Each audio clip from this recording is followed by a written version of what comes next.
Gonna be a fun episode today, Andy. I think this is gonna be a record breaker, honestly. Andy, we're Absolutely. live. Go ahead. All right. Welcome to OZ NewsHour. I'm Andy Hagans here with Jimmy Atkinson.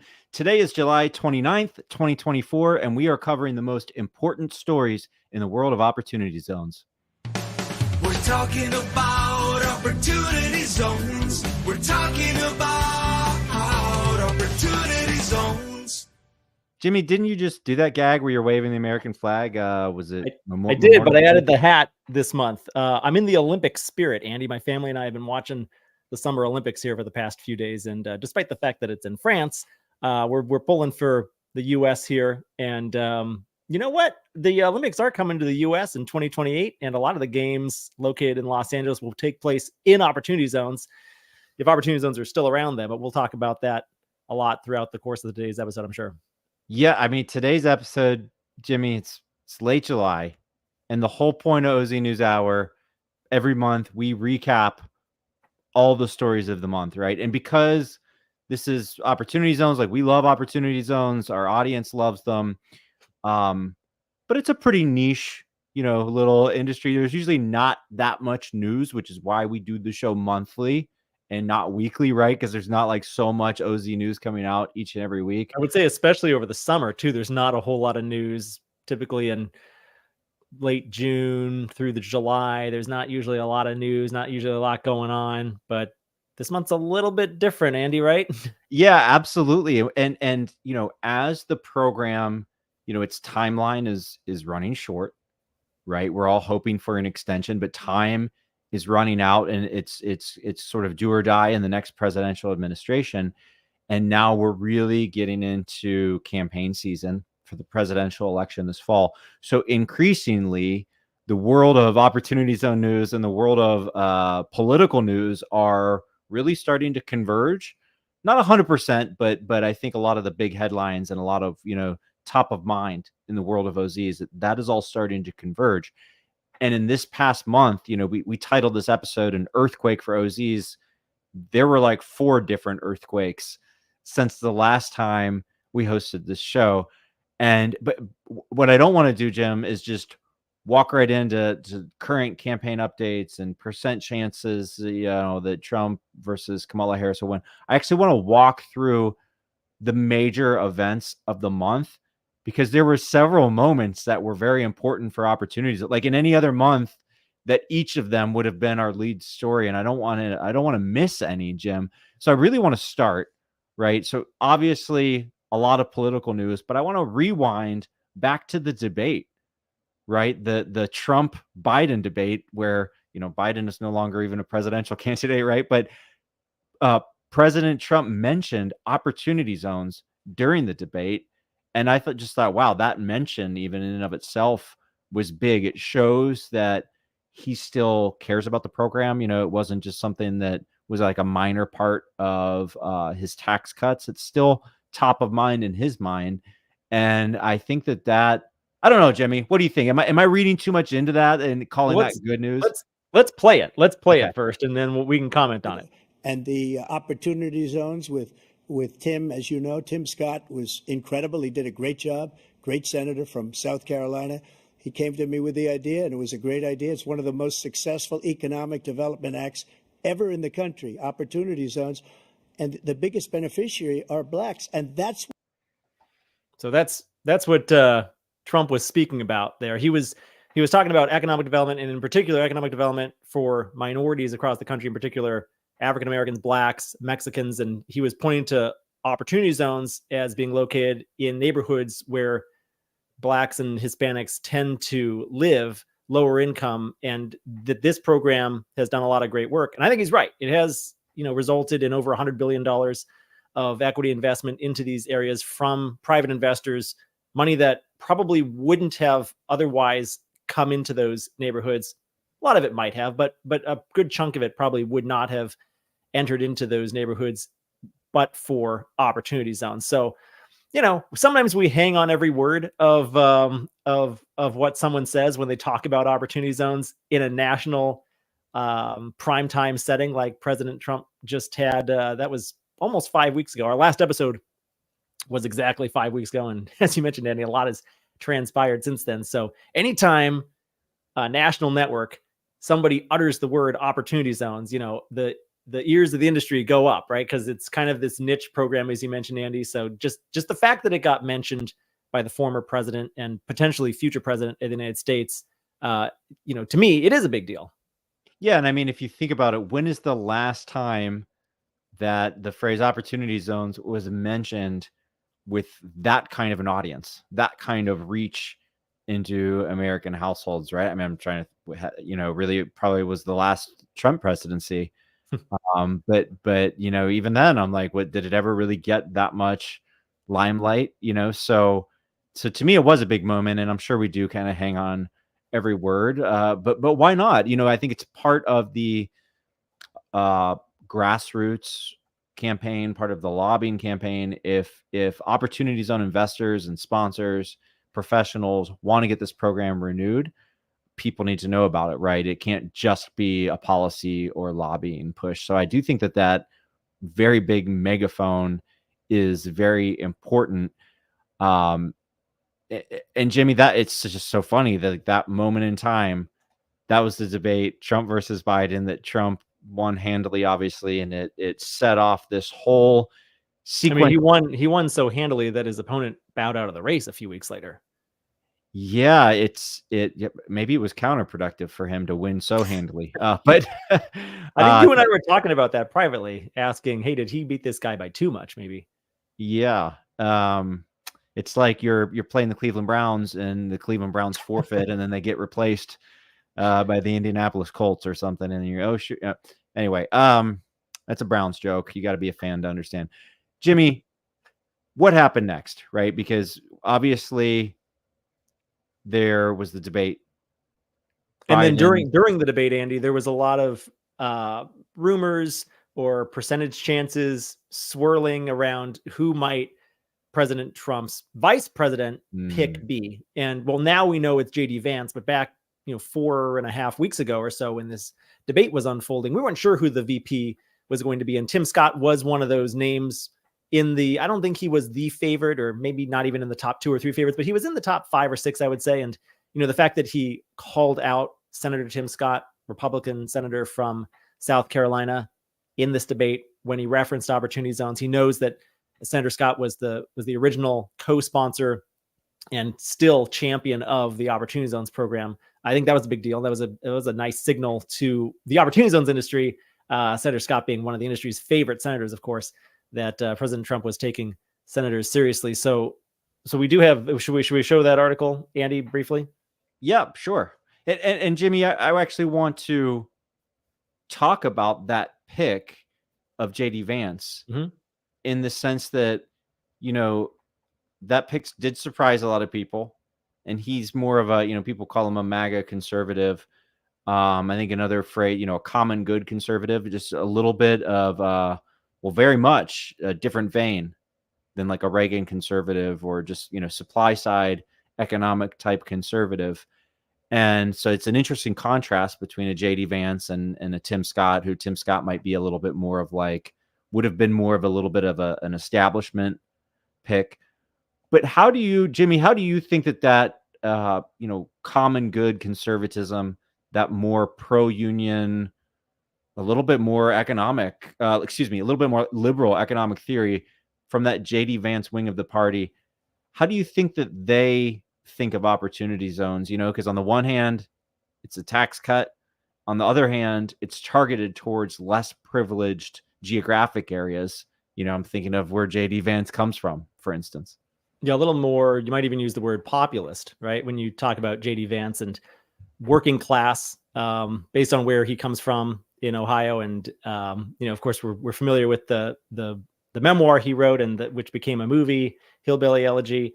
It does speak more to that working class. And that is, the types of communities that opportunity zones are meant to help prop up. And I did look up JD Vance's old hometown and his childhood home. His childhood home falls just outside of an opportunity zone, but there are some opportunity zone locations in his old hometown. I'm drawing a blank on the name of that town in Ohio where he's from, but there are some opportunity zone locations there. Youngstown? I'm trying to think.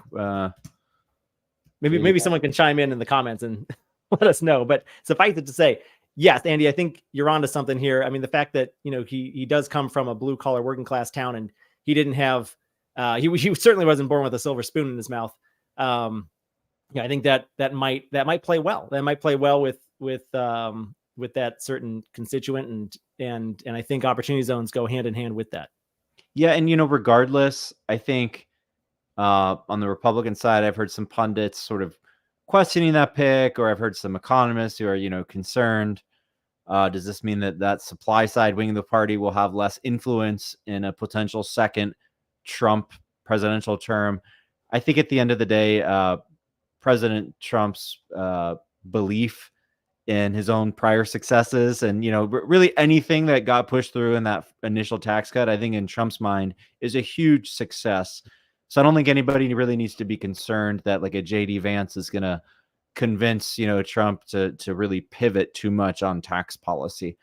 I don't think so. That's certainly not a fear of mine. I mean, the TCJA is his greatest accomplishment. I think if you ask Republicans and the former president himself, I don't think he's going to let his VP pick, and nor would his VP pick want him to unwind any of that should he be elected. 100%. And so moving along, because like I said, that this is a political earthquake type of a month, both at large and for opportunity zones. We mentioned Tim Scott. Meanwhile, after the debate, President Trump, there was an assassination attempt on his life, but they went ahead with the Republican National Convention, right? And Tim Scott spoke at the convention, and then he meant, you know, Senator Tim Scott mentioned opportunity zones on that stage. So again, we got, Jimmy, I would call that a pretty big mention of opportunity zones. Tell us more about the convention. Absolutely. Well, this article, first of all, by the South Carolina Daily Gazette, does point to the fact that Senator Tim Scott was mentioned during that Trump debate. This was still during that time where he was under consideration potentially to be Trump's VP pick. And this article highlights opportunity zones multiple times throughout it here. It points out that Senator Scott did post on X later that night or during the debate that he was proud of the work that President Trump and I did on opportunity zones. And then, Andy, you're right. What happened next was the Republican National Convention. It was quite a scene. It was unlike any convention I've ever seen before. I mean, when did you ever think growing up, Andy, that Hulk Hogan would ever be featured prominently? No, I honestly know. Conventions are typically boring affairs where there aren't really, I don't know. I tend not to watch them, but I did consider this one can't miss TV just because of the moment we were in. It was a few days removed from the assassination attempt where President Trump was almost killed, and it was just surreal, the whole atmosphere at the RNC, it seemed. And I'll just play this clip of Senator Scott speaking at the convention. He gave an 8-minute speech, which was basically about how the United States of America is not a racist country. And I'll play this brief 30-second clip for you right now, which is about opportunity zones. I partnered with the greatest president of my generation, President Donald J. Trump.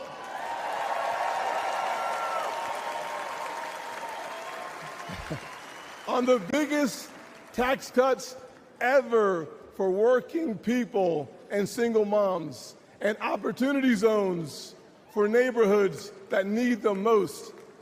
But Joe Biden... So that's, and then he goes on to attack Joe Biden on his immigration policy. So that was his take on opportunity zones there, Andy, at the debate. And I forget your original question. You wanted my take on the RNC. I think I gave it to you. What did you think of the RNC and the atmosphere there? Well, I agree. The overall atmosphere, you know, and I did kind of wonder at the time, it was like almost like a euphoria, right? And even journalists were very surprised. You know, journalists, they tend to be more left wing. I think that's pretty well known, that it was such a happy atmosphere, like a joyous atmosphere. And they're like, wait, we thought that conservatives were doom and gloom and just very unhappy people. Why are there happy people at the Republican convention? So journalists seem pretty surprised by it. That was pretty well reported. But I did kind of wonder at the time, like, I wonder if this is the peak for Trump. Not that he won't win the election, right? But just that this sort of euphoric atmosphere that's pretty incredible. And now, of course, with Kamala Harris entering the race, it seems like the left is having their moment of euphoria, right? Almost like a relief rally, to use a stock market terminology. But they're going through their moment of euphoria. Now I'm wondering, is she now peaking, right? Is this her peak? And so I sort of feel the election tightening up again. But back to that convention, it absolutely to me was must-see TV for that exact reason that you said. The assassination attempt on President Trump's life, it just had a very different mood and almost a historical significance. And now we'll see what happens at the DNC, right, coming up soon, and where things go from here in terms of the election. I want to bring up the poly market chart, Jimmy, because imagine if we had been hosting this show weekly. I plan to ask you shortly your prediction, percent chance, President Trump will win the election versus Kamala Harris, as well as your percent odds prediction that the OZ program will be extended. Imagine if I had asked you that each week over the past 4 weeks, right? I think that number could have been very volatile, right? But it's interesting looking at this poly market chart, and for those who are just listening, 60% chance, according to Polymarket, that Donald Trump will win the 2024 presidential election. 37% Kamala Harris, 1% Michelle Obama. Yes, explain that one to me. But Jimmy, this looks pretty similar to President Trump's chances before that debate with President Biden. No. Well, yes and no. I mean, the debate didn't really seem to have that much of an immediate impact on his fortune. It did start ticking up a few percentage points in the days that followed. He did get up to 65% right after his assassination attempt. He got up into the 70s, 72% here on July 16th. But it has since come down since Biden has bowed out, dropped into the 50s, and now it's right about at 60%, Andy. For those who are not familiar with Polymarket, it's essentially a futures market where you can bet on the outcome of different events. And this is I think this might be their single most liquid market. There's $53 million. I'm sorry, that's on President Trump. There's $427 million at stake in this entire market here. So it's fairly liquid. There's a lot bet on this futures market here at Polymarket, and it's a good predictor. It's similar to Predict It if you're more familiar with that service. But yeah, Andy, I might have said beginning of this year, he probably had less than a 50% chance of winning. And now it's certainly gone up over the last several months here, I would say. And particularly the last few weeks, though, you're right, have been fairly volatile. I mean, it seemed like the debate really opened up his chances quite a bit. He got a little bit of a goodwill bump after the assassination attempt. And now Kamala Harris has entered the arena and Biden's out. And we're not really sure what's going to happen. We'll see what happens at the next debate between Harris and Trump. I guess that'll be the first debate between Harris and Trump. What transpires with them, that has a good chance to move the markets, I would say. And Jimmy, so we know where President Trump stands on the issue of opportunity zones, right? Yes. So yeah. So why are we spending so long even talking about? And with President Biden, I mean, there certainly was no urgency from his administration about the issue. And like, honestly, in his current mental state, I don't know that he knows what opportunity zones are, or really thinks about them at all with his current day-to-day schedule or whatever. Do we know, explicitly, do we have any quotes or have we heard from Kamala Harris at all regarding opportunity zones? Because what we do know is that, the third party type scorecards that score senators and representatives based on their votes in terms of right wing or left wing or conservative and liberal, that she was, by some measures, one of the or the most liberal senator during her time in the Senate, that would lead me to believe that, if she were the next president, there would be virtually a 0% chance that the OZ program would get extended. Like I would just based on that. When I think of Kamala Harris, I don't think of tax cuts. Right. You know what I mean? I think that's what you're getting at. President Trump, his administration, very much pro tax cuts. So I do think there's this big dichotomy here between the two of them. And I think opportunity zones probably, and the rest of the TCJA really have a much greater chance of getting renewed at some point under a President Trump White House administration than they would under a President Kamala Harris White House administration, Andy, if that's what you're getting at. Yeah. So I'm just a quick quiz for you. Okay. And I know most of our audience knows this already, but first of all, when does the Opportunity Zone program expire? What's that date? You're asking for a friend? Yeah. It's December 31st, 2026 is the deferral date. That's the last date in which an investor can trigger a capital gain for eligible investment into opportunity zones. So I say 2026 is shorthand, but if you trigger a gain even as late as that on December 31, 2026, you do have still 180 days left. You could potentially deploy that capital into a qualified opportunity fund into the middle of 2027, roughly toward the end of June. I think it's June 27th or 28th of 2027 would be the last date. There's a little bit of wiggle room if you accrue the gain on a Schedule K1 through a partnership. You might have until September to do it. So essentially, September 2027 is when there really isn't going to be any more OZ funding after that, unless it gets extended and or renewed or reauthorized by Congress.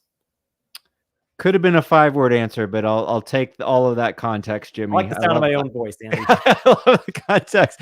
But the point, I guess the point I was getting at, no, I appreciate the exact date, but the point I was getting at, it will definitely expire in the next presidential term. And now, Jimmy, I'm asking you, percent odds, your gut says President Trump will win will win the presidential election versus Kamala Harris. I guess I'm a little bit more optimistic than what Polymarket is giving his chances. I'm going to say there's a 65% chance that Trump wins the White House in November. Okay. And then percent odds that the OZ program will be extended before it expires, according to your gut. According to my gut, I'm going to say, man, it's tough to predict Congress. I'm going to give it a good shot, though. I'm going to say 60% chance that it gets extended. Wow. Okay. No, I like it. And I'm going to ask this every month through the end of the year, through election season. I love these kind of, taking that kind of poll. For my part, I'm going to go with Polymarket and say 60-40 is essentially where we're at, favoring Donald Trump in this upcoming presidential election. And then I think if Trump wins, there's a 75% chance that the OZ program will get extended. So multiplying 0.75 times 0.6, I have a 45% overall odds that the OZ program will get extended before it expires. Of course, it could always get reinvented or relaunched down the line, but I'm talking about before it expires, according to that timeline. Yep. That Jimmy mentioned. And I do have to say, sorry to be the bearer of bad news. If Kamala Harris is elected, I think there's virtually a 0% chance that the OZ program will be extended, especially because if she gets elected, it probably means that the Democrats have a pretty strong hold on Congress. Is that right, Jimmy? I think that's probably true. Yes. I mean, I could potentially see the Senate getting locked up or, going Republican, but yeah, the House would probably go Democrat, at least for the first 2 years of her presidency. In that case, I think you're right.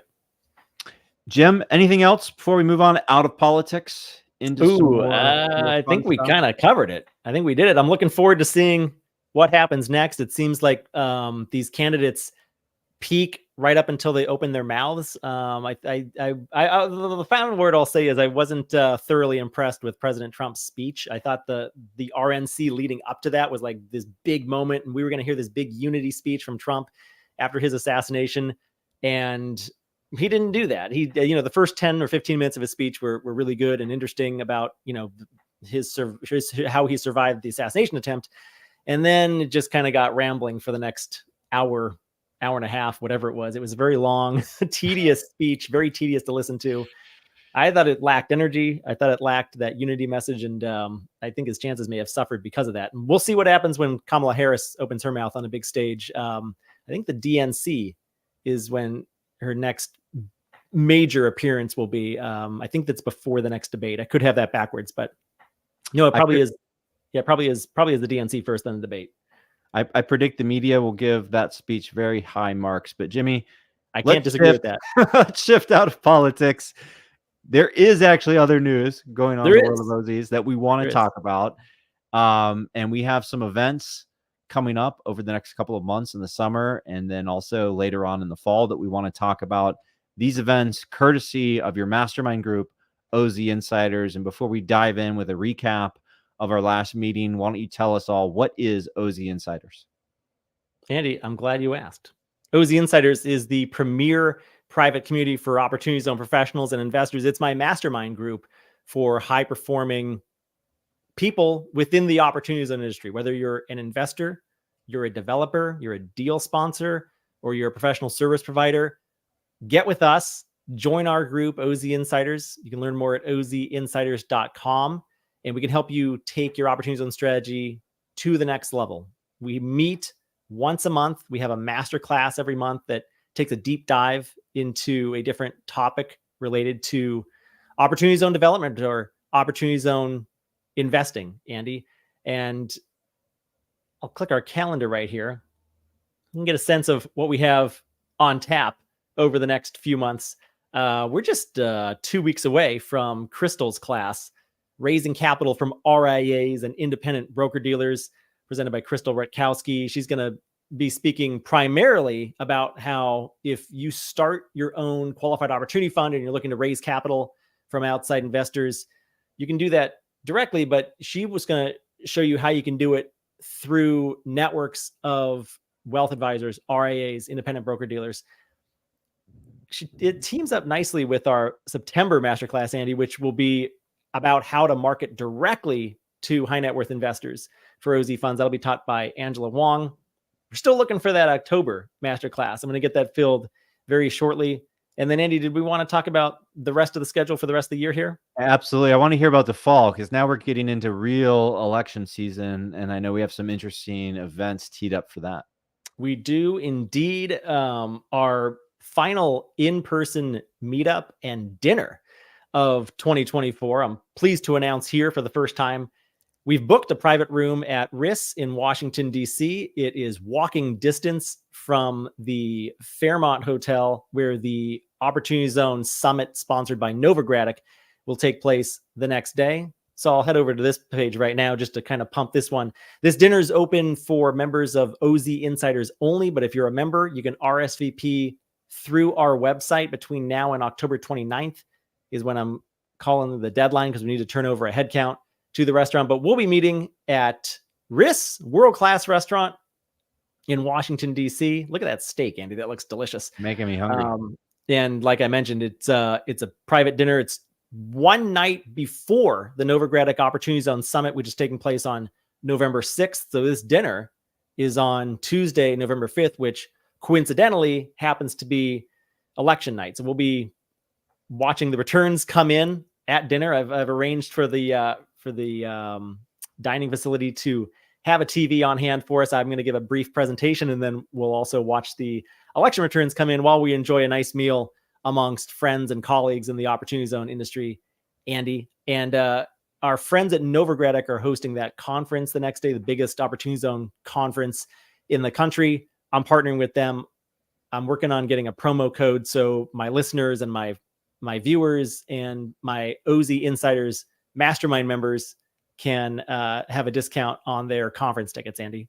So that's what we got going on at OZ Insiders up through November 5th. And then the week after the election, Emily Lavery, who was formerly in Senator Tim Scott's office and currently works for a public affairs company, she's going to be giving a masterclass on the election, the outcome of the election, we'll have had a few days to digest it.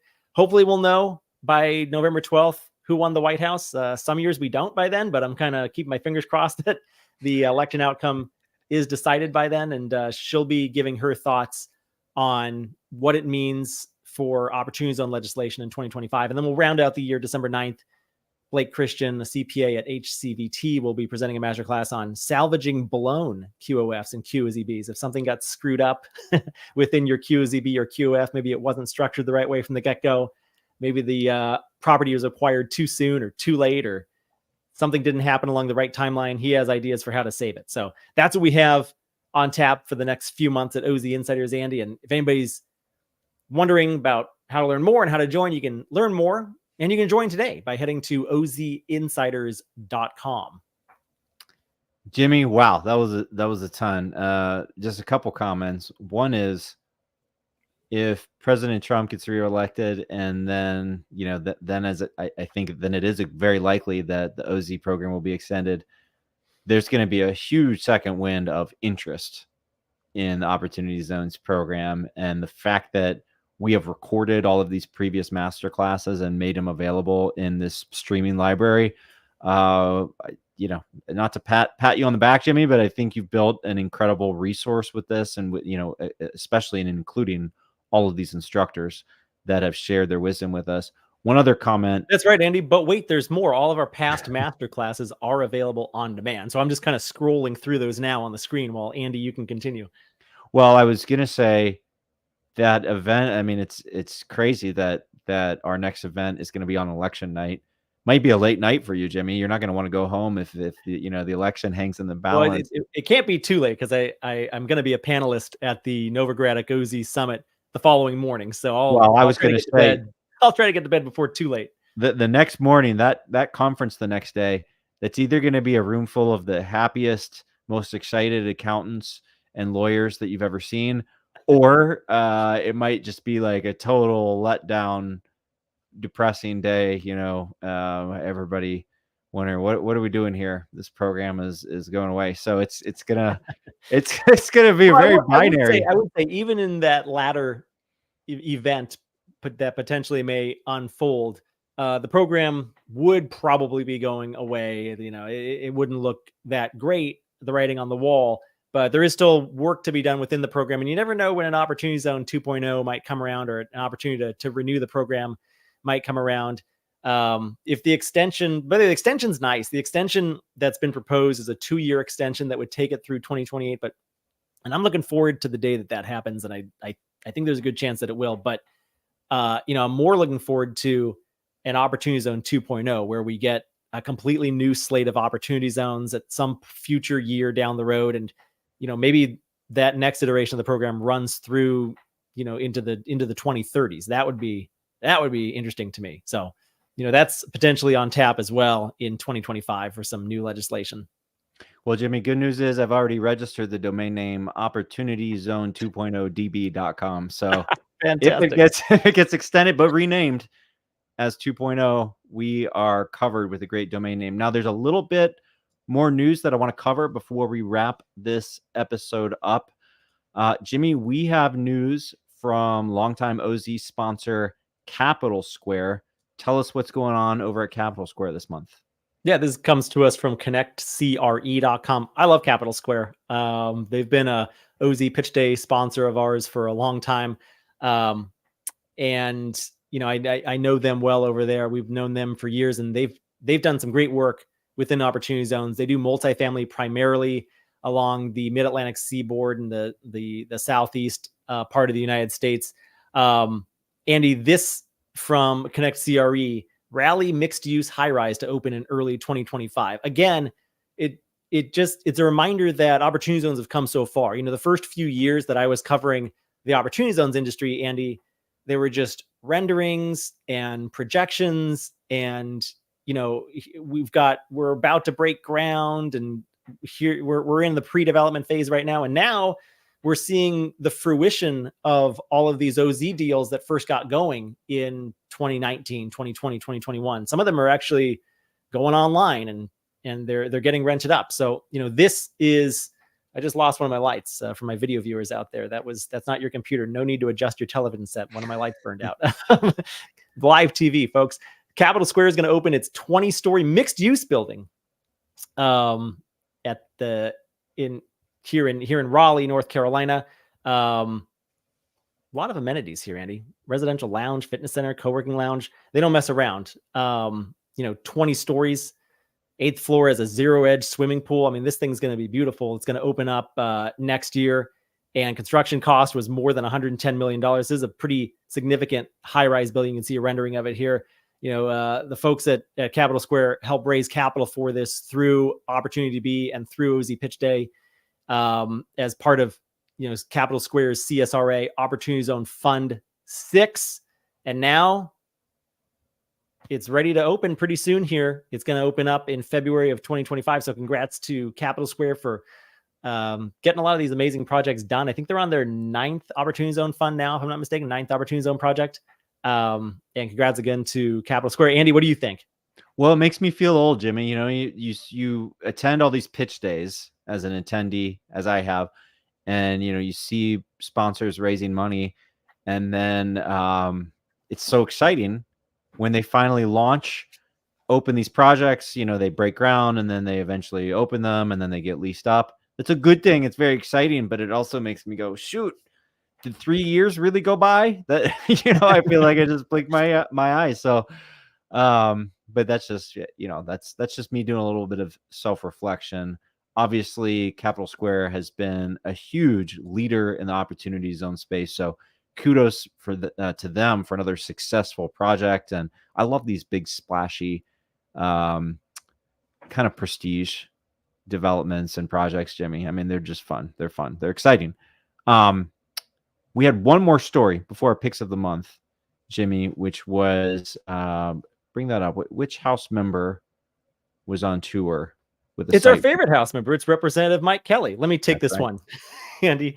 This is from Mike Kelly's website, a press release. Kelly leads community development tax team, holds first site visit to DC Opportunity Zone project. So Mike Kelly's been featured on the show a handful of times the past few months here now. He's the one who had that House Ways and Means Committee field trip hearing in Erie, Pennsylvania. And now he's taken to the road again, a little bit closer to his offices. This one time he did a site visit at the Bridge District in Washington, D.C. It's a $1 billion community revitalization project made possible through Opportunity Zone legislation.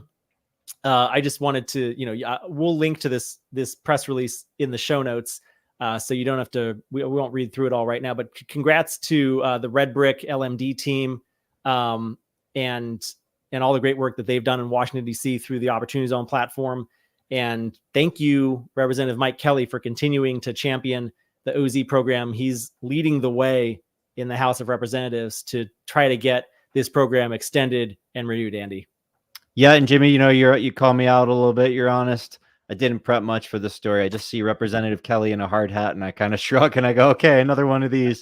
But it's all good. It's all good press. It's all good PR. And as a cheerleader of the program, of course, we are always fans of his. And with that, Jimmy, that brings me to our picks of the month. What are you currently reading, watching, or listening to in the world of Opportunity Zones that you would recommend to our audience? I would recommend checking out tomorrow's full committee hearing of the Senate Finance Committee on tax tools for local economic development. And I don't say that lightly, okay?